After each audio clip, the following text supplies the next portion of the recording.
These are offices of Youth Partnership Uganda, and we have a hand washing facility here.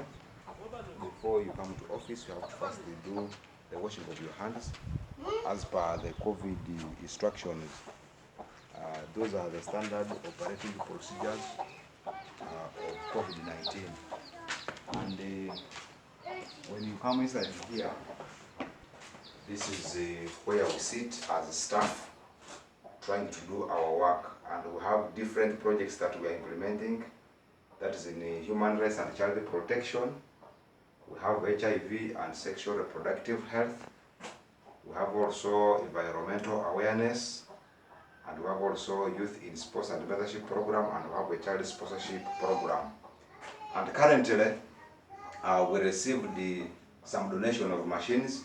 These are sewing machines. 5 of them were donated by Susan Doyle, and 3 of them were donated by Lina Galvin, and with a motorcycle that is coming to help the girls in skilling them, offering them some skills. And what we are looking at basically is the production of reusable sanitary pads, which we are going to supply to vulnerable girls, and some of them we shall be sending them here at office to generate income at office.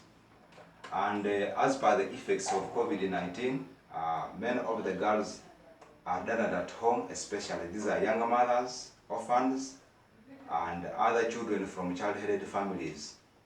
And with this, because of the lockdown for these schools, these children are idle, and you know that an idle mind is a devil's workshop. So we are struggling to ensure that we begin this project of tailoring. And there are a few things that were fixed as Youth Partnership Uganda, and a few things that we have received as donation from our partners, and we are soon to begin the project. And with this project, what you are looking at outside here, we are having some expression of the office, and these offices we have so far done some simple work here. And as you have seen in the background here, we have the machines which were donated by Susan Doyle. Someone who's coming to fix them is coming soon. And we have a floor which is not yet floored. The walls are not yet painted. We have the windows which are open and the doors are open. And we need to fix the doors and the windows so that we can begin this project here. So at the moment we have a budget that we have been running to ensure that the project can begin. And soon this project is begin. So once we realize the funds that we need to ensure that we kickstart the project.